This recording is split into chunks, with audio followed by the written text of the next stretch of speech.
안녕하세요. 희연이 읽어준 썰입니다. 자녀를 잃는다는 상상조차 할 수 없는 고통, 그것도 누구도 믿지 않았던 단순한 알레르기 때문에 특히나 시어머니가 그것을 무시했다면 더더욱 말입니다. 오늘의 영상에서는 가슴을 찢는 비극을 다룹니다. 주인공은 완벽한 인생을 살고 있다고 생각했습니다. 아름다운 가족, 행복한 결혼 생활, 그리고 건강한 아이들까지 모두 갖춘 줄 알았죠. 그러나 악몽은 그녀의 쌍둥이 딸 중 한 명이 알 수 없는 알레르기 반응을 보이기 시작하면서 시작되었습니다. 수개월간의 검사와 시도, 그리고 두려움 속에서 결국 그 원인이 밝혀졌는데 바로 코코넛이었습니다. 코코넛을 전통적으로 자주 사용하는 이 가족에게 이 발견은 충격적이었고 동시에 아이러니하기도 했습니다. 하지만 안도감은 오래가지 않았는데요. 이 발견이 주었던 일시적인 안도감은 한순간의 실수로 인해 그녀 인생에서 가장 끔찍한 날로 바뀌고 말았습니다. 자녀의 안전을 지켜줄 유일한 것을 가까운 사람이 무시한다면 어떤 일이 벌어질까요? 오늘의 영상에서는 이러한 비극적인 상실과 그로 인한 감정적 상처를 낱낱이 파헤칩니다. 이 얘기는 시작됩니다. 저의 어머니는 알레르기가 있다는 사실을 믿지 않았고 그 결과 저는 아이를 잃는 대가를 치렀습니다. 이 일은 2005년 11월 2일 수요일에 일어났습니다. 제 사랑하는 남편 민호와 저는 2002년에 결혼했고 같은 해 10개월 후에 아들 지호를 낳았습니다. 2004년 5월에는 쌍둥이 딸들을 맞이했습니다. 저희 가족은 완벽했어요. 사진을 찍을 때마다 마치 검색하면 나오는 스톡 사진 속 가족처럼 보였죠. 제 사랑하는 남편은 엔지니어였고 저는 대학 교수였습니다. 우리는 서울에 있는 멋진 집에 살았고 우리 아이들은 건강하고 행복했는데요. 봄이라는 진돗개도 키우고 있었습니다. 우리는 이미 가족의 행복을 완성한 것 같았죠. 하지만 지금은 그 사진들을 볼 수 없는데요. 너무 화가 나기 때문입니다. 쌍둥이 딸들이 태어났을 때 병원에서는 아무 문제가 없었어요. 그러나 집에 돌아온 후 한 가지 이상한 점을 발견했습니다. 쌍둥이 중 한 명 4분 55초 먼저 태어난 우리 큰딸 혜진이 발진을 일으키고 있었어요. 저는 아들 지호가 알레르기가 없었기 때문에 아이들의 알레르기에 대해 잘 알지 못했습니다. 저나 가족 중 누구도 알레르기가 없었기 때문입니다.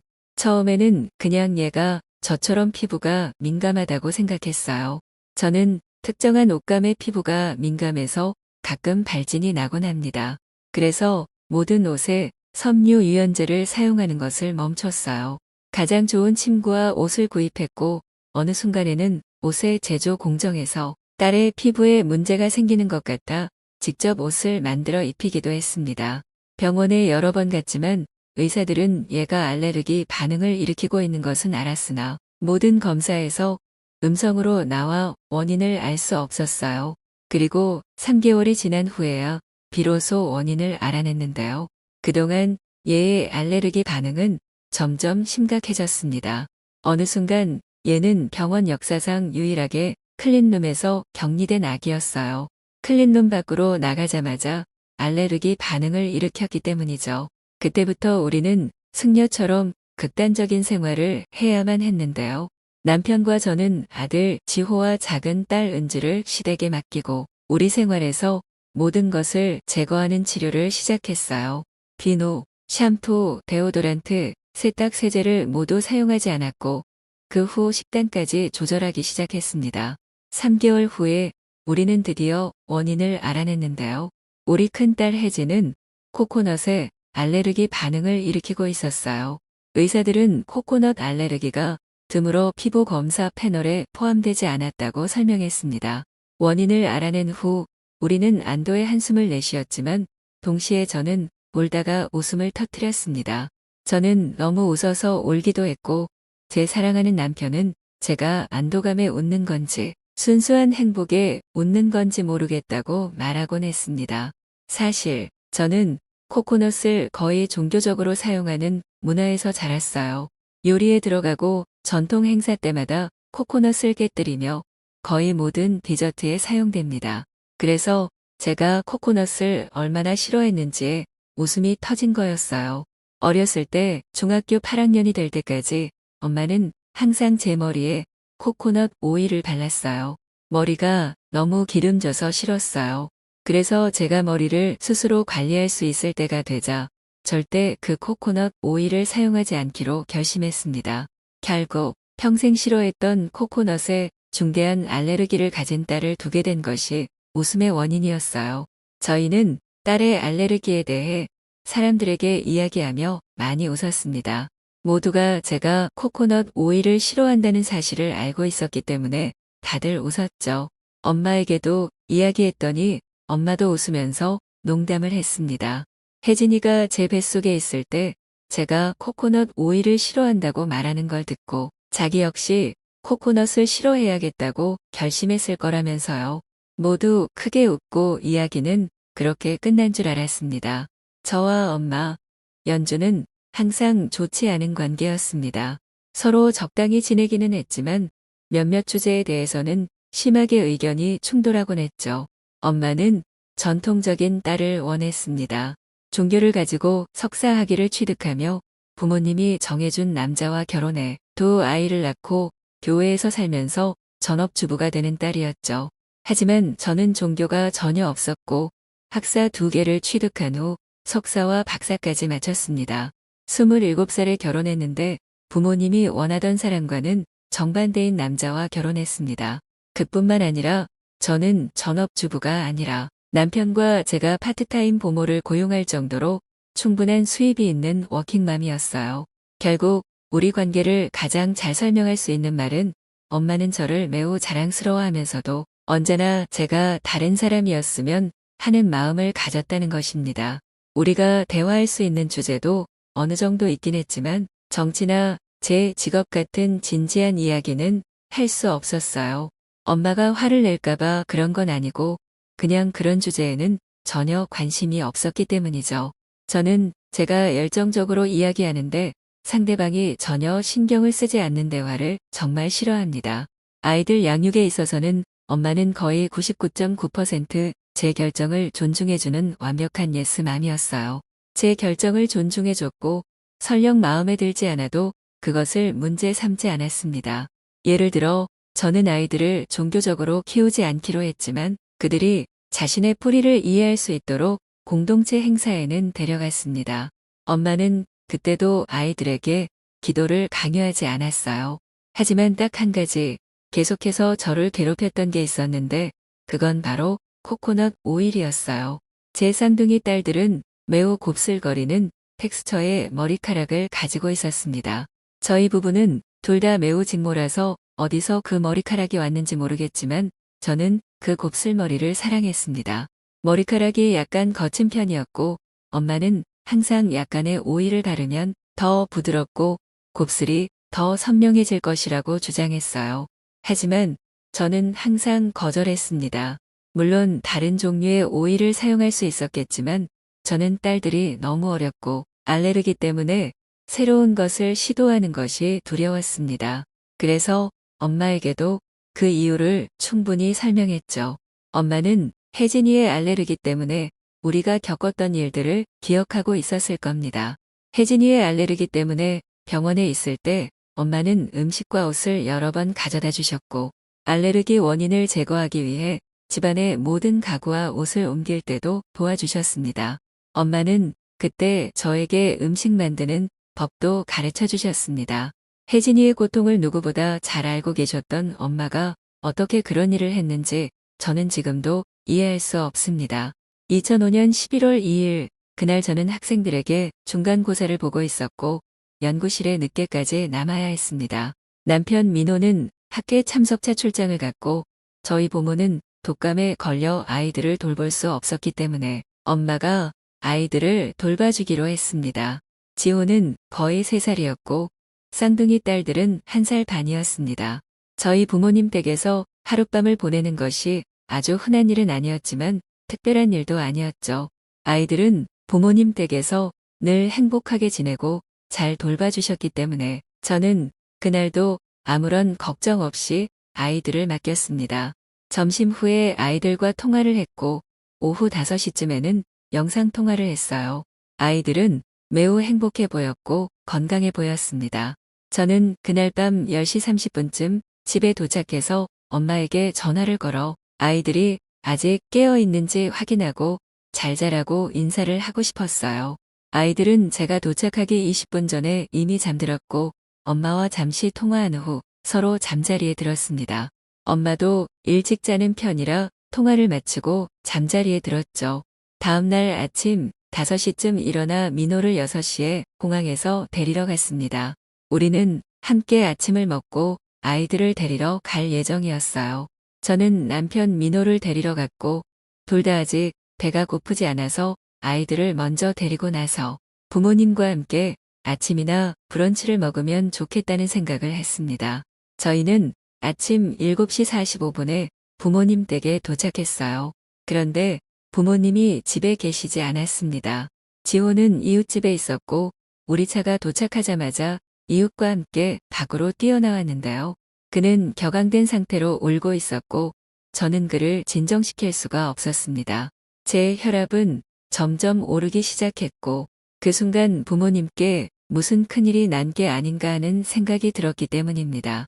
이웃은 자신도 무슨 일이 일어났는지 잘 모르겠지만 아침 6시쯤 부모님 집에 앰뷸런스가 도착했고 아버지가 지호를 몇 시간만 봐줄 수 있는지 물어보며 그들을 깨웠다고 했습니다. 당연히 그들은 지호를 돌보겠다고 했죠. 저는 그때부터 부모님께 계속 전화를 걸었지만 아무런 연락도 닿지 않아 점점 초조해졌습니다. 지호는 여전히 울고 있었지만 조금은 진정된 상태였습니다. 그러나 여전히 무슨 일이 일어났는지 제대로 설명할 수는 없었어요. 그 이후의 상황은 솔직히 기억이 잘 나지 않지만 어쨌든 저희는 부모님이 갔던 앰뷸런스가 근처에 있는 서울의료센터로 향했다는 사실을 알게 되었고 도로의 여러 법규를 어기며 병원으로 향했습니다. 병원에 도착하자마자 응급차 전용 입구에 차를 세우고 서둘러 안으로 뛰어들었습니다. 몇 명의 간호사가 즉시 저희를 주목했고 무슨 일이 일어났는지 물어보았는데요. 저는 그때 민호보다 더 침착했기 때문에 무슨 일이 일어났는지 모르지만 쌍둥이 딸들과 부모님이 여기 어딘가에 있다고 설명했습니다. 그 순간 그 간호사의 표정을 절대 잊을 수 없을 것입니다. 그녀는 그 즉시 제가 누구인지 알아챘고 눈물을 참는 듯한 표정을 지었습니다. 다른 간호사가 저희를 빈 방으로 데리고 가서 차분히 진정하고 의사의 말을 먼저 들어보라고 했는데요. 엄마는 전날 밤 아이들이 놀고 있을 때 혜진이와 은지의 머리에 코코넛 오일을 발랐습니다. 아이들은 할머니가 머리를 만져주는 걸 너무 좋아해서 엄마에게 머리를 따아달라고 요청했고 엄마는 그들의 머리를 따아주면서 코코넛 오일을 발랐습니다. 코코넛 오일이 머리를 더 부드럽게 해준다고 생각했기 때문입니다. 지호의 말에 따르면 혜진이는 할머니가 머리를 만져줄 때부터 조금 어지럽고 가려움을 느끼기 시작했다고 합니다. 그래서 엄마는 혜진에게 어린이용 항히스타민제를 주었고 그 약은 졸리게 만들어줬기 때문에 그날 밤 아이들은 그대로 잠들었습니다. 항히스타민제는 혜진이가 가벼운 알레르기 반응을 보일 때마다 저희가 사용하던 방법이었어요. 보통은 코코넛이 들어간 제품에 우연히 접촉했을 때 발생하는 경미한 반응이었기 때문에 그 약을 주곤 했습니다. 또한 그녀의 몸을 즉시 머리부터 발끝까지 씻겨서 코코넛의 흔적을 모두 없애곤 했습니다. 하지만 엄마는 약을 주고도 혜진이의 머리에 코코넛 오일을 그대로 남긴 채 아이를 재운 것입니다. 항히스타민제가 혜진이를 졸리게 만들어 그녀는 깨지 못했고 의식이 없는 상태에서 오빠를 깨우거나 울지 못했어요. 혜진이는 잠든 채로 구토를 했고 그 과정에서 발진이 온몸에 퍼졌습니다. 그녀의 작은 몸은 2배로 부풀어 올랐고 결국 질식해 잠든 상태에서 고통스럽고 천천히 죽음을 맞이한 것입니다. 엄마는 아침 7시쯤 아이들을 확인하러 갔다가 혜진이를 발견했는데요. 그때는 이미 혜진이가 세상을 떠난 후였어요. 엄마는 비명을 지르며 아빠를 불렀고 그제서야 부모님은 병원으로 향했습니다. 아빠는 코코넛 오일에 대한 사실을 전혀 몰랐고 엄마가 설명하자 그때서야 알게 되었어요. 그리고 저는 병원에서 아빠를 만났을 때 한 번도 아빠가 그렇게 화난 모습을 본 적이 없습니다. 아빠는 분노로 인해 엄마를 쳐다보지도 못했고 부끄러움에 저를 바라보지도 못했어요. 부모님은 병원으로 서둘러 가면서 혜진이를 구할 방법이 있는지, 혹시라도 은지도 약한 알레르기가 있을지 몰라서 바로 검사를 받으려고 했습니다. 저와 민호가 느낀 감정을 어떻게 설명해야 할지 모르겠습니다. 저는 제 작은 딸을 보고도 믿을 수가 없었어요. 혜진이가 떠났다는 사실을 받아들일 수 없었습니다. 이건 정말 끔찍한 악몽일 뿐이라는 생각뿐이었죠. 그 이후 며칠간의 장례식과 다른 아이들에게 무슨 일이 있었는지 설명하는 과정은 지금도 그 이야기를 꺼내면 제 마음속 일부가 무너지는 것 같습니다. 엄마는 조사를 받았고 우리 가족 모두가 조사를 받았습니다. 저는 한때 우리 아이들을 아동보호국에 빼앗길 뻔하기도 했습니다. 그들은 우리 아이들이 위험에 처해 있다고 생각했어요. 민호와 저는 아이들을 이 시점에 다른 곳으로 보내는 것이 얼마나 큰 해가 될지 설명하며 치열하게 싸워야 했습니다. 엄마는 체포되지 않았지만 아빠는 결국 엄마를 떠났습니다. 다만 공식적으로 이혼한 것은 아닙니다. 엄마의 가족 대부분은 엄마와의 연락을 끊었고 소수의 가족만 제한적으로 엄마와 연락을 주고받고 있습니다. 엄마는 현재 작은 마을에서 혼자 살고 있고 몇 달에 한 번씩 전화를 걸어와 자신이 얼마나 미안한지, 그때 아무 생각 없이 행동했다며 제발 용서해달라고 부탁합니다. 엄마는 저를 만나고 싶다고 하지만 제가 항상 엄마에게 하는 말은 똑같습니다. 내 딸을 데리고 오면 그때 나를 만나러 와. 라고요. 벌써 13년이 지났습니다. 지호는 올해 운전면허를 땄고 은지는 곧 고등학교에 입학합니다.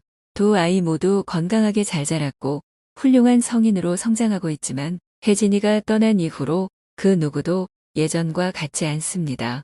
지호는 은지를 과하게 보호하고 누구든 은지 앞에서 무례한 행동을 하면 가만히 두지 않아요.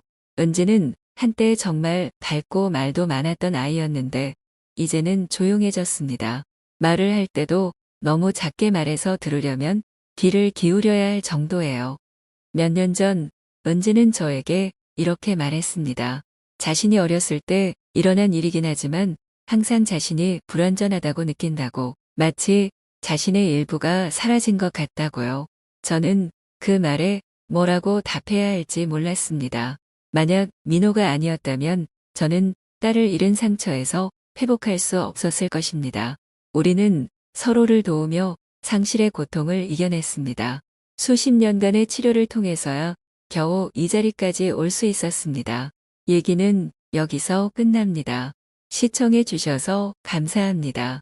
영상의 좋아요를 누르고 채널을 구독하는 것도 잊지 마세요.